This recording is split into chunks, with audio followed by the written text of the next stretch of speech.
আত্মসহায়ক গোটৰ মহিলাসকলে দিবলৈ লৈছো ডাঙৰ খবৰ। যিসকল আত্মসহায়ক গোটৰ মহিলাসকলে ইতিমধ্যে 10,000কৈ টকা পোৱাৰ বাবে মুখ্যমন্ত্ৰী মহিলা উদ্যমিতা অভিযান আঁচনিৰ ফৰ্ম ফিল আপ কৰি জমা কৰিছে, সেইসকল আত্মসহায়ক গোটৰ মহিলাই ভিডিঅ'টোত ক্লিক কৰিছে। যদি অনুগ্ৰহ কৰি ভিডিঅ'টো স্কিপ নকৰি প্ৰথমৰ পৰা শেষলৈ চাই থাকিব, কিয়নো আত্মসহায়ক গোটৰ মহিলাসকলক 10,000কৈ টকা প্ৰদান কৰাৰ বাবে কেইখনমান নতুন নিয়ম ইতিমধ্যে আহি পৰিছে আমাৰ হাতত।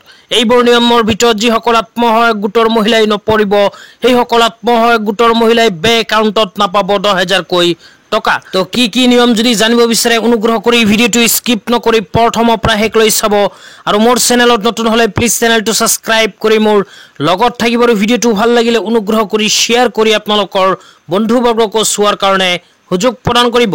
তো আপোনালোকে মোবাইল স্ক্ৰীনত চাব পাৰিছে এনেকুৱা এখন আপডেট ইতিমধ্যে আমাৰ হাতত আহি পৰিছে। ইয়াতে কি নিয়মৰ কথা উল্লেখ কৰা হৈছে বিস্তাৰিত এতিয়া আপোনালোকক জনাই আছো। অনুগ্ৰহ কৰি ভিডিঅ'টো স্কিপ নকৰি চাই থাকিব। প্ৰথমে কোৱা হৈছে যিসকল আত্মসহায়ক গোটৰ মহিলাসকলে 10,000কৈ টকা পাব বিচাৰি আছে, সেইসকল আত্মসহায়ক গোটৰ মহিলাই কিন্তু অসমৰ স্থায়ী বাসিন্দা হ'ব লাগিব।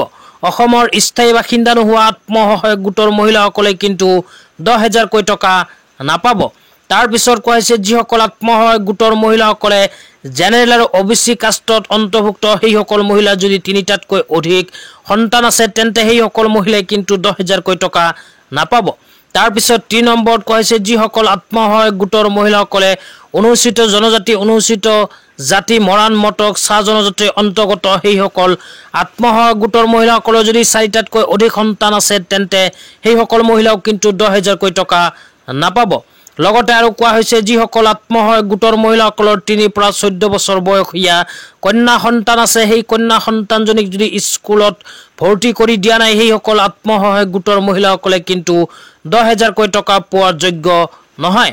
তাৰপিছত কোৱা হৈছে যিসকল মহিলাই অমৃত বৃক্ষ আন্দোলন আঁচনিৰ সময়ত গছপুলি ৰোপণ কৰিছিল, গছপুলি ৰোপণ কৰাৰ পিছত যদি গছপুলিটোৰ মৃত্যু হৈছে, সেই ঠাইত আকৌ নতুনকৈ গছপুলি ৰোপণ নকৰা আত্মসহায়ক গোটৰ মহিলাসকলে 10,000কৈ টকা লাভ নকৰিব।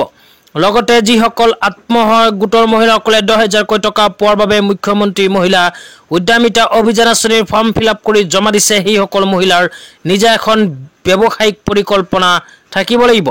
নিজা এখন ব্যৱসায়িক পৰিকল্পনা নথকা বা 10,000কৈ টকা পোৱাৰ পিছত যদি ব্যৱসায় কৰিব নিবিচাৰে, সেইসকল আত্মসহায়ক গোটৰ মহিলা কিন্তু 10,000কৈ টকা নাপাব।